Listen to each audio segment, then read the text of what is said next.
Hello, everyone.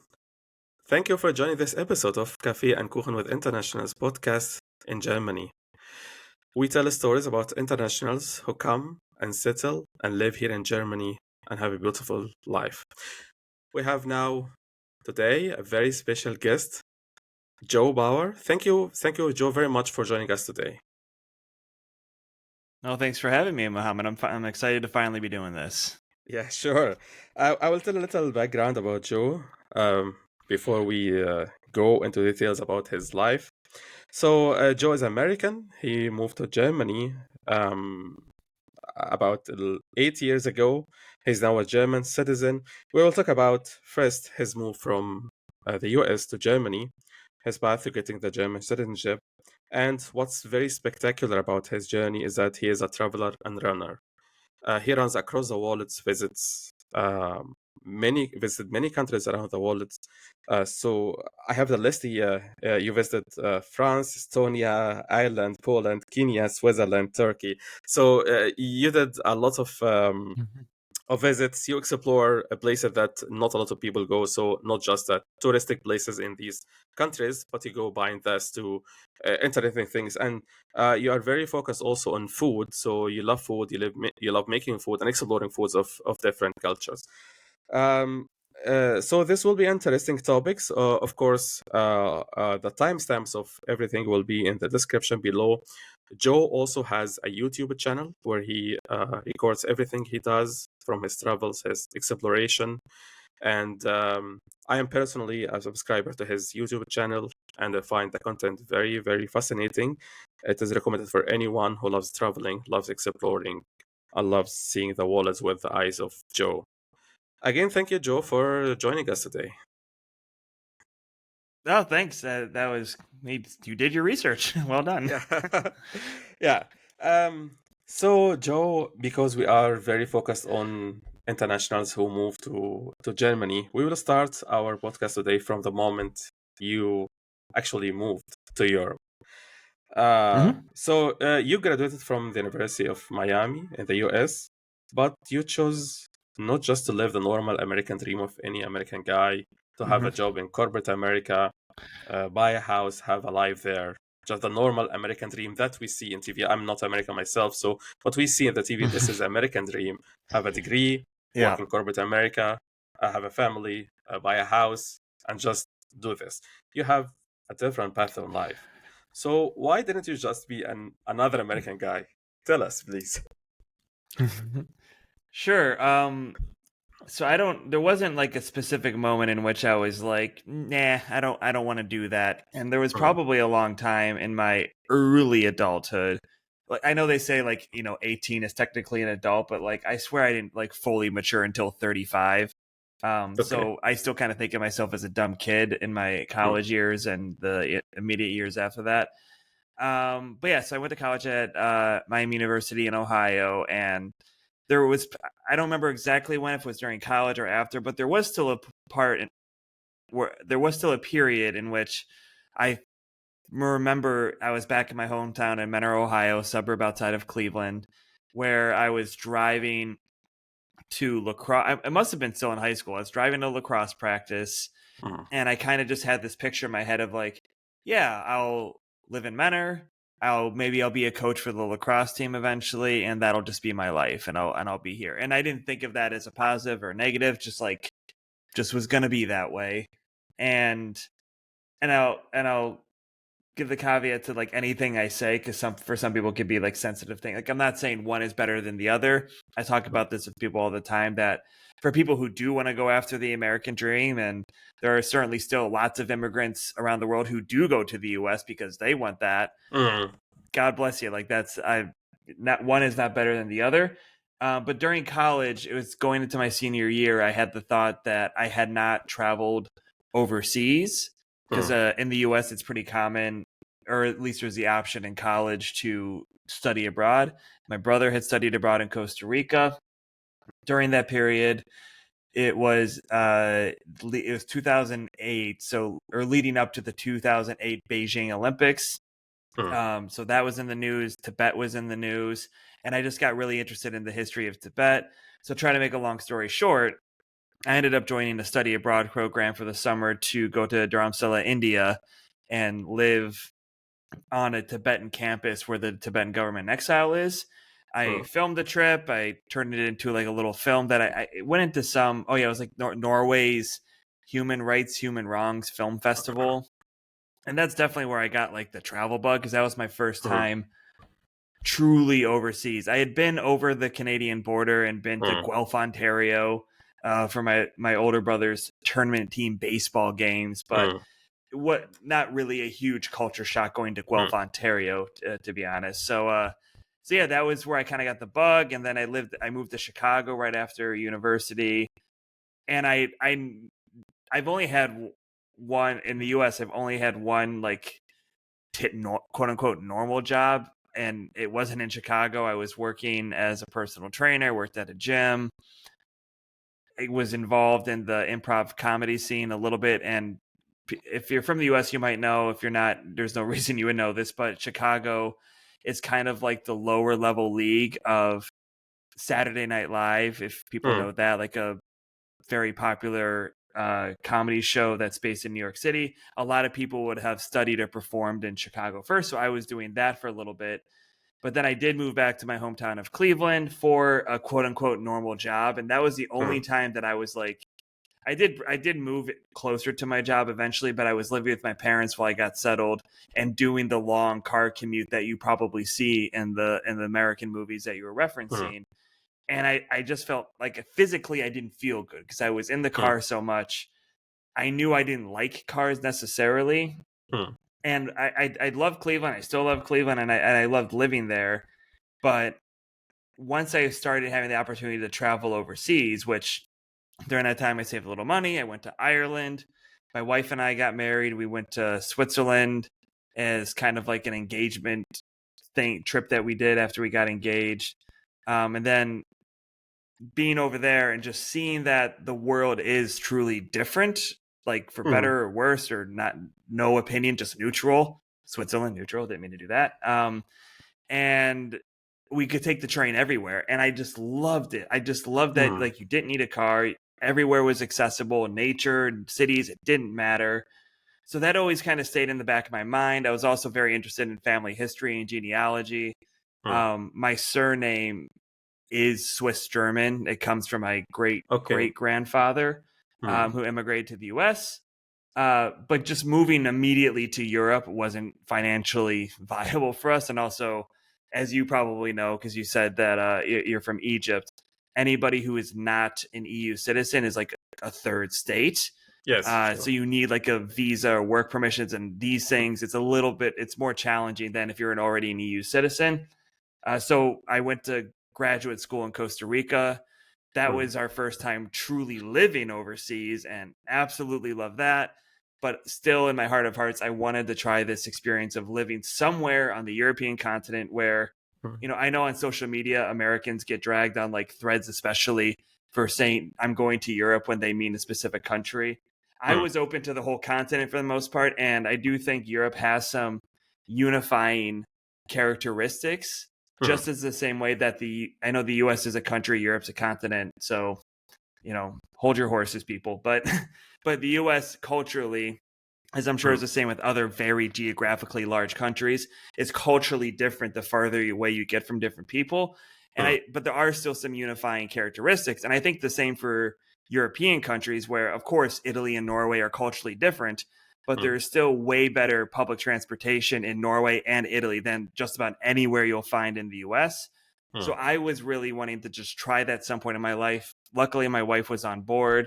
So mm, I just started applying for jobs and was not looking for any country in particular, but Germany, at least at that time, was more open to folks from the quote unquote third state countries who mm, maybe weren't like, no, not to brag or anything, but is not super high skilled. mm. And I was able to find a job where I was basically working in the American market. And so that Okay. was like the justification to hire me. And Mm. that was the journey that's how what got me to Germany. And we just basically stayed here ever since for now. Okay, that's a very interesting story. And I think the first city in Germany was Düsseldorf, right? Before. you moved to Berlin? Yeah, so we started off in Dusseldorf, had never, I Mm. don't think we had heard of it before I got the job offer. But we absolutely we had a great time there. It's a beautiful city, very like it's always ranked high on those like most livable cities in the world things, Mm. which take those with a grain of salt. But it was a wonderful city to live in. Okay, and then 3 years later, you moved to Berlin. This was also a move specific for Yep. the job, or you wanted a bigger city, more accessible, or a more accessible to the wallet because you need to travel and so. Well, actually, ironically, you might Mm. have better access to the world in Dusseldorf because Okay. I'm sure you and your listeners are all aware about the whole fiasco with the BER airport, the Berlin airport. Okay. It's not like in Dusseldorf.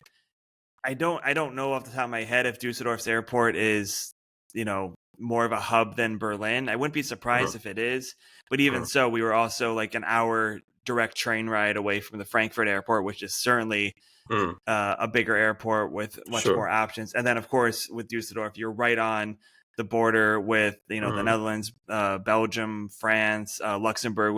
I took the train there once. Switzerland's pretty easy to get to, and in Germany for the most part, you can get to Czechia and Poland.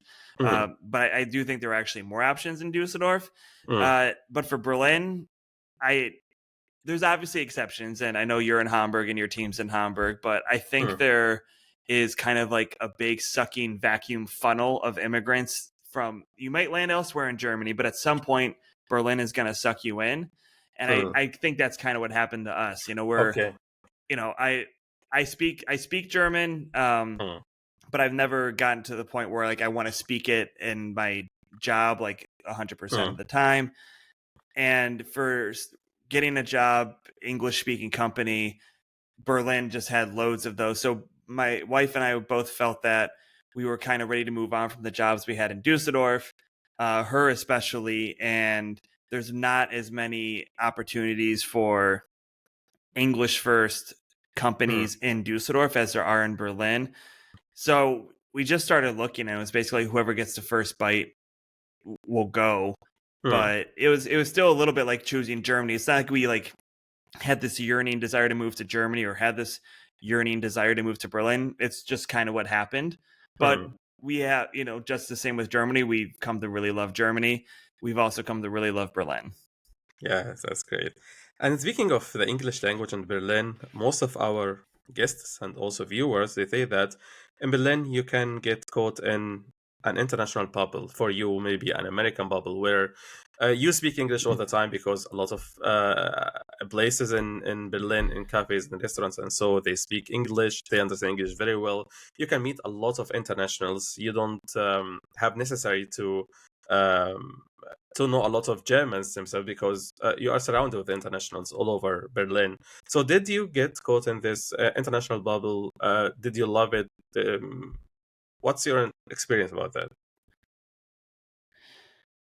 So the caveat I'll get is that like I'm not the most social person in the world to begin with. So, Okay. Mark Maron is a famous podcaster in the U.S. and I forget what exactly the topic was, but I remember some conversation he was having about in general in the U.S. there was like a conversation some years back about like expanding the kinds of people that you're friends with, and he's like, Mm. I have two friends, like. And it's like I only have the emotional energy for two friends. Like I'm not Okay. going to be able to like do like a survey and get friends from all these different cultures and backgrounds Mm. as great as that would be. And I'm kind of the same way where in Dusseldorf I was for various reasons not particularly social, although some of our best friends probably were actually a German Mm. couple that we met who helped babysit or pup sit, whatever you want to say, our dog early on Mm. Mm. when we would travel. But in Berlin, yeah, it's a more international community, so you can make more friends. Uh, and there's a stereotype about that Germans are tough nut to crack and that it's hard to make friends with them. But Mm. to be fair, I mean they have their own relationships that they've built for their whole life, and then for me Mm. to come pop in, they don't know. Like so, Berlin can also be a very transient city, so they don't know if Mm. somebody that they meet is like just popping in to be like, "Oh, I'm just gonna have 2 years of go clubbing and then I'm gonna leave." Mm. I can understand not wanting to like, get super emotionally invested in that person, So I like try to give some slack to the people. Oh, Germans are such hard people to make friends with. Like they probably like they might be like me. Like they only have the energy for having a few close friends, and they have those close friends, and they're not really shopping right now. And Mm, I'm kind of the same way where I have a very nice group of friends. Some are Americans, some are not Americans. A couple are you know maybe tangential friends are German. mm, So I appreciate and I'm very fortunate for what I have. But I don't feel like I'm necessarily trapped in a bubble. But mm, we have every individual has a million things to do, so I don't really give people such a hard time for who they hang out with.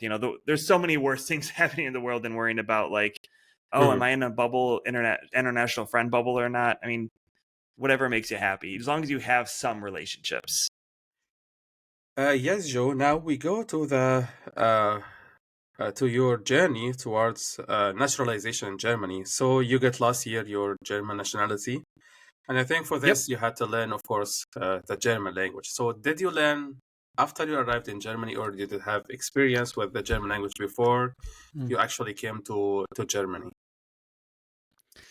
So minimal experience with the German language prior to coming here, but perhaps serendipitously, while I was living in Costa Rica, I Mm, knew that that I had a press trip, right, a work trip to Germany. And so this would have been 2015, 2016, and mm, I've always part of my interest in living in Costa Rica and living mm, overseas is that I really liked learning a different language. mm, So I had done like a coffee break German, or I'm sorry, coffee break Spanish, and I think it was called Mind Snaps, like one of the early language learning apps. I did that for Spanish, and of course, being in Costa Rica. But mm, then when I knew I was going to Germany for work, I started doing that for German.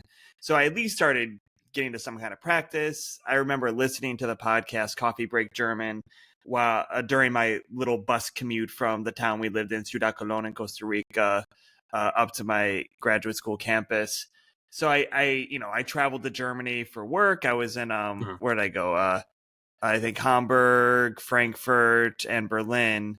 And as a tourist or somebody working, I didn't get a chance to speak a whole lot of German. mm, I think people were very nice and appreciated that I made any effort whatsoever. I do remember having dinner at like a kind of shicky-micky Hamburg restaurant, and I put my phone on the table and I recorded me asking for the bill and saying, "Can I pay with card or whatever?" so that I could send it okay. to my wife and be, "Look at me speaking German." So that was early on.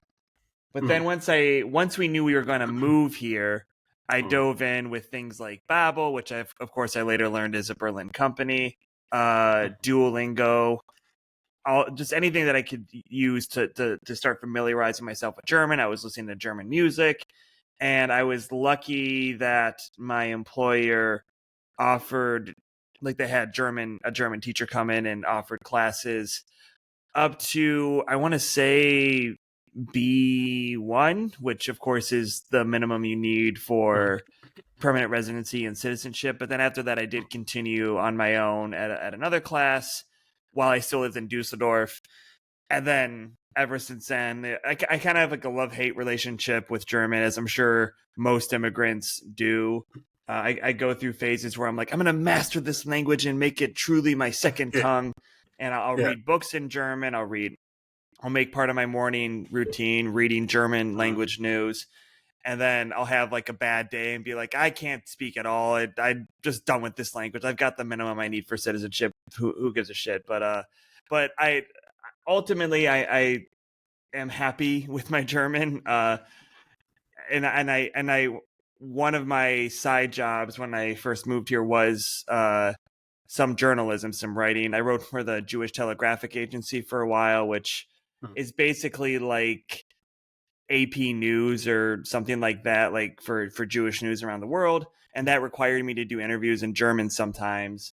mm, And there were other instances where I wrote stories. I think I did a story for BBC Travel where I did some interviews in German because it was about Berlin or German cultural things. So it's definitely come in handy. And I think it's far more necessary in life than, there are those people who drop in from English speaking countries they'll live here for a year or two, and then they'll tell everybody like, "Oh, Berlin is in Germany. You don't need to speak German. You can get by." Sure, you can get by, but to Mm. fully embrace life here and to feel like you live here, I do think you need to learn some German. Yeah. Yeah, of course. And I'm curious to ask you, did you listen again to the first German recording that you did? How do you think of it right now if you listen to it again? Was it like a very Oh, basic wow, thing? that's Or, interesting. yeah. I would have to. I maybe I have it in my phone. I did not Okay. listen to it again. I have it's a vivid memory that dinner and saying it. Mm. The thing about like I do appreciate that. Obviously, there are tongue twisters in German, like square, like Einhornchen, or whatever, Yeah. and Yeah. all these. There are the tongue twisters, but for the most part, if you get rid of like the silly, traps in German, I do think it's for pronouncing words, like it's straightforward. It's not like French where you don't pronounce half of the letters that Mm. are in the word. Mm. You can look at a word and pronounce it. So like obviously the grammar is tricky and all the articles, don't need to get into that, but in terms of like practicing this one phrase in my head to ask for the Mm. bill and to pay for the bill in Hamburg, it wasn't Mm. the linguistic accomplishment of the century by any stretch of the imagination. So I'm sure if I were to listen to it again, I'm sure it would sound fine because she responded back to me in German. But no, I haven't heard that in forever. I wonder if I could dig Yeah. it up on like my notes app or whatever. Yeah. That's great.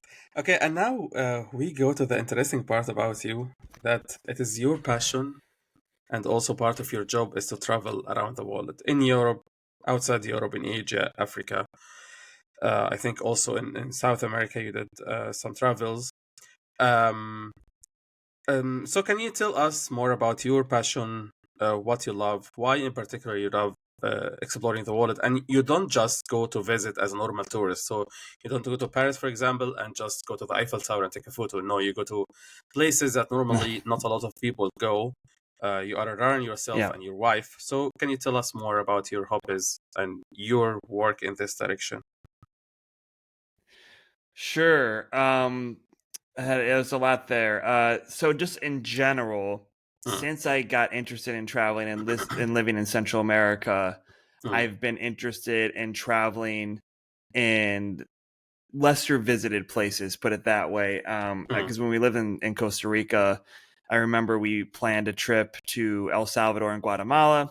mm, And at least coming from a US context, especially at the time, people like the average American would have said that El Salvador is way too dangerous to mm, visit. There's like a there's like a amorphous list of countries that we know nothing about, only negative things based on what's on the news. So people would just be like, "Oh, you're not going to go there. It's not safe," because they mm, saw something at the airport once on a CNN ticker or whatever. mm, mm, Uh, so anyway, go to El Salvador, had a phenomenal time. Still remains one of the most impactful trips I ever been lucky enough to go on. And so that kind of stuck with me in general of just preferring places that are a little bit more off the beaten path. mm, Even like if I go to a popular city like Paris, I still mm, will want to try to find some corner of the city that mm, just isn't, and also because I got more into travel writing and mm, you know a story about going to the Eiffel Tower for the billionth time is not going to be mm, interesting, but trying to find some different stories. So there are a lot of things pushing me in that direction. And then in terms of like the adventure aspect and trail running, that really developed more in Germany because I just felt like we had better access to nature here because in Düsseldorf, we would just hop on a mm, train on like a Friday after work, go down mm, to the Rhineland or the Mosel region, whatever, the R region, R mm, Valley. And back then, we would just hike. Like we would, get off the train, hike, I don't know, 10 kilometers, 12, 15, 20, spend the night, hike again the next day, spend the night, hike again, and then take the train back. And mm, just fell in love with that. And over time, I think actually it was in the R Valley. We went there, hiked, and found out that there was a trail race there. And we're like, oh, trail running, that sounds mm, cool. And so that was our first trail race, and that was probably 2019. mm, And then ever since doing that we just got really hooked to the sport and using it as a means for exploring different destinations differently, physically challenging ourselves. And then for me as a writer, I've really enjoyed looking at how different countries and cultures embrace trail running, the outdoors, adventure travel, and then also because I've done a bit of food writing as well, like what kind of food they're eating to prepare for these big adventures or during the adventure or to kind of celebrate after they do the thing. So really the start of it, I would say, is just that trip to El Salvador, and then just kind of evolving to finding like what I really feel like is my passion in life. That's great. And one, especially if your travels that I saw, it's more than a challenge of a travel. It was to Oman in the desert. I saw you Mm-hmm. ran through a challenge to run in the desert for, I think it was 40 plus kilometers, something like that, on 2 or 3 days. So I think this is the most challenging thing you have done, right? It was until what I Mm. did in April. Okay. So that was the Oman Desert Marathon. That was the Mm. Oman Desert Marathon. I'm trying to remember what the total was. Definitely more than 40 kilometers. It was a Mm. 5-day stage race. 5 day. Okay. So like Monday through Friday. Mm. Maybe it was about 100. It's like 160 kilometers total, I Oh, think, over the entire 160. stretch. Okay. Yeah, because because I made a YouTube video about it, and I think I Mm. called it like 100 brutal miles in the desert Mm. or whatever clickbaity headline you got to give YouTube videos. So yeah, it was 160 kilometers over 5 days in very soft desert sand. So like I know Mm. to an ultra runner, like 160 kilometers sound like it's not nothing, but there are people who will do like 100-mile race, which is under 60 kilometers. They'll do that in one day. And so inherently it might sound like, oh, that's challenging, but like you can do that in a day. But it was just the soft desert sand. Like you can't run in this stuff. Like your foot just sinks and the desert swallows your feet. So the amount of energy you're exerting just to simply like climb up a dune was unlike anything I'd ever experienced before. And then of course it was self-sufficient. So we're Mm. carrying our sleeping bag, our food, Mm. everything with Mm. us over the 5 days. So that was the hardest thing I'd ever done until in late March through early April. Went to Nepal for another stage race to write Okay. about and to film. And that was in over 9 days. There were 8 stages. We had one rest day. But during that race, I got pneumonia because we were in the high Mm. desert region of Nepal, so like high altitude. And that's just what can happen sometimes. You can get sick, and I got pneumonia, so I didn't run. There were Mm. 2 stages I missed out on, unfortunately. So Mm. I get because of that, like it feels like that has to be the hardest one. But Mm. really, up until that point, I was feeling fine. But because I got pneumonia, I feel like that gets the honor, for better or worse, of being my Mm. hardest challenge. Yeah. Yeah. And Joe, for our audience, because these challenges are physically challenging very much, how do you evaluate if you are able to participate in such a challenge? Like, because if you are not physically fit, most probably it will not be like you will not get the most fun of the event. So, how do you evaluate? How does someone can evaluate if he's physically fit enough to participate in such a challenge, such as this one in the Philippines or in Oman in the desert? Yeah, so I use VertRun, which is like a coaching platform. Mm. So and in the past I've used other platforms, and you have a coach and tell them your goals, and they'll be Mm. honest with you if like that's realistic or not. And then it's like anything else, like the more of it you do, the more you have a background in it to know like, is it I haven't run in a month. Would it be silly if I ran 50 kilometers tomorrow? Like probably. Mm.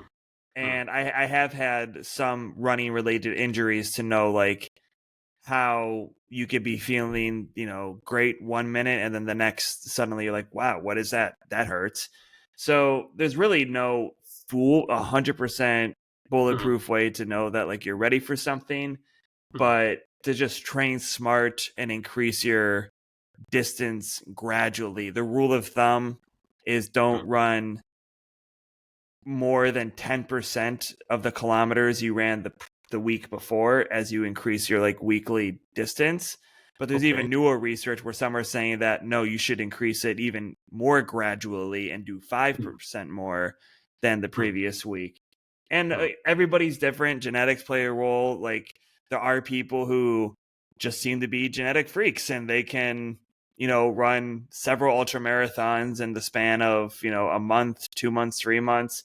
And mm, there are other people who, they'll run like two big races a year, and that's totally fine. So in terms, if somebody wanted to get into it and just try to test their limits, I would say whatever distance first grabs their attention that they want to challenge themselves with, whether that's a 10K, half marathon, full marathon, is to just find a plan to build up to that, see how that goes, and then progress from there. That's what I've done. I ran a half marathon, and then I ran a marathon, and then I ran an ultra marathon, and now I'm looking at further distances that are further than I've done before, and how to gradually build up to those speeds. Or in this world, there's also fastest known time challenges where there's all these routes around the world, and then you try to make yourself, or you might challenge yourself to run the fastest time.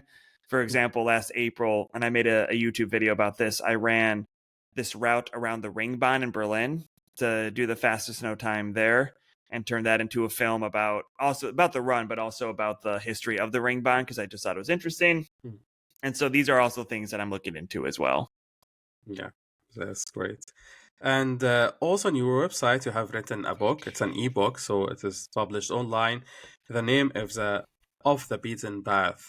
So I think it's also related to running and activities you do. But can you tell us more? What is special about this book?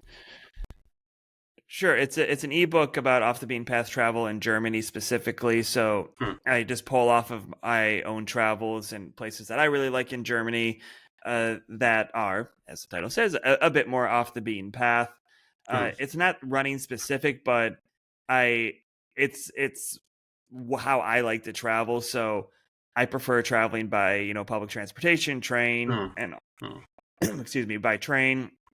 Despite issues people might have with Deutsche Bahn, I come from the U.S. where we had like two trains in the middle of the night. So the fact that Okay. I have train access at all is like a miracle. Hmm, So public transportation directions, and like what are like the adventure opportunities nearby, what kind of trails are nearby. So I have like a Sächsische Schweiz section where I talk about the Maleveg, the Painter's Way, hmm, down in that national park, because that's one of my favorite corners, and have some information on how to find the trail, GPX route, those kind of things. So hmm, it was just a little project I wanted to put together to share where I like to travel in Germany and give people hmm. ideas if they're looking for something different. Yeah, yeah, sure. And of course, the ebook is available on your website. We will, of course, link your website in the description of this podcast so that anyone interested can get access to it. And the fresh news, a very fresh news, just this week, you announced that you started your own company, Burning River Running Mhm. Company. Uh, it's Yep. based in Berlin. I think you started with your wife, Melanie. It's interesting, of course, that you and your Hmm. wife are going in the same direction, have the same passion. And I Very think, lucky. yeah, through your company, Hmm. you help other people to explore the routes and explore the things you have explored yourself. But how are you going to support people? How are you going to organize your trips? Do you have already plans for the next trips? Please tell us. Sure. Yeah, absolutely. So this is very, like you said, fresh, like, Hmm. you know, brand spanking new baby, fresh, still crying at the hospital, fresh. So Hmm. very new. Uh, the we don't have the tours set yet. We're still working those out based on our previous experience, and I'm doing some Hmm. scouting trips to Scotland and Ireland Okay. in early September, Hmm. and we'll also be turning the fast pack that we did in northern Finland on the Kuchen into some kind of package as well. But we just kind of had the idea based on my travels that I had done, like in Oman and Nepal, which they were races, but most like 90% of the people who go to those things treat it as a trip and not like they're actually going to race and try to win Hmm. the thing. Hmm. So it kind of was born out of that. So we really wanted to start, and I find that when people like set out like a goal they want to do, you have to just start. And Mm, if we were to wait until we had like the perfect itinerary for the perfect place set up, then we would keep, twiddling our thumbs. So we're starting with tours in Berlin. mm, We have 4 tours that we're offering of different distances for, easy paces, just to combine some historical sites into mm, one loop, and also mm. coffee and pastry at the end. Except for we have a trail run in Grunewald, which is the forest on the western side of Berlin, and that Okay. one ends at a beer garden. Then you can get a non-alcoholic beer or a beer Mm, at the end of the run. So the idea is to, Berlin's got all this incredible history, and mm, there are other wonderful tour guides who will take you through those, but things are pretty spread out. It's a big sprawling city. So like if you want to see the hotspots of like East Side Gallery, the Gedenkstätte Berliner Mauer for the Berlin Wall, Brandenburg mm, Gate, Tiergarten, Charlottenburg, Schloss Charlottenburg. If you want to see all these things, like they're very far apart. And of course you could take public transportation, but mm, as I've come to learn, as I've gotten into running, and so many other people already know who love running, is that one of the best ways to get a feel for a city and get to see it is to go for a run. And I think mm, Berlin's a perfect example of that, not just because the historical sites are so spread out, but because of history. The Berlin Wall, one side's Western facing, one side was Soviet facing. You mm, have, you could, I just did this. It wasn't even a run. I had a meeting in Kreuzberg neighborhood the other day, mm, which it was West Berlin, but I was coming from East Berlin and Prenzlauer Berg, and just mm, seeing how much the city changes in this 5 kilometer walk I did to go to this meeting. It's mm, incredible. And I love taking public transportation or even riding your bike, but I just feel like when you do it on foot, you can better absorb everything you're seeing for the first time.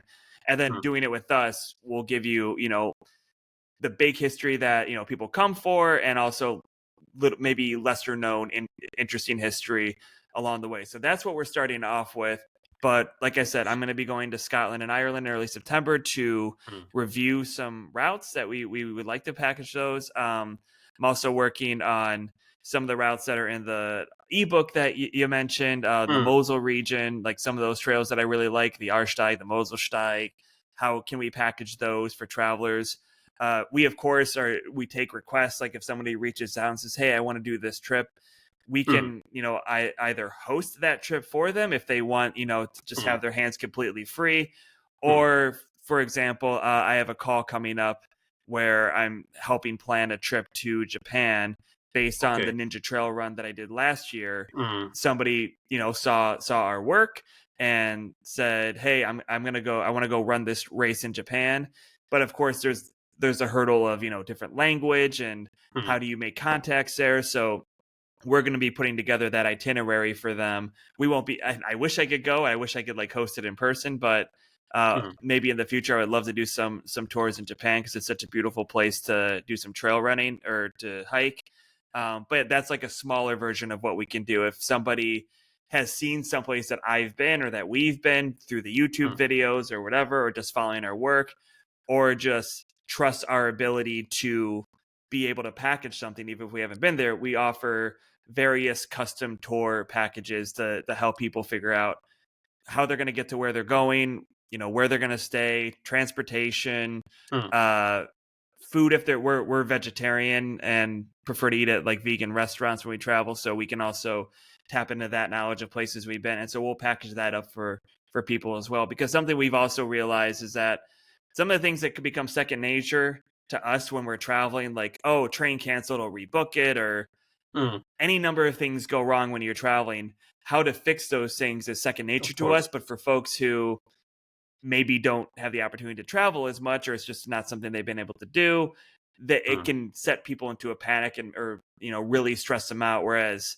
that's something that we just do all the time. So that's something that we try to relieve folks of and kind of take over those responsibilities just to make sure that they have the best trip possible. They're learning something, traveling responsibly, kind of embracing the local culture is going to be really important to us. Like we want to bring people to places and have that benefit the local culture. We don't want to Mhm. add to any over tourism issues. We don't, Mhm. nothing that's going to be exploitative to local cultures.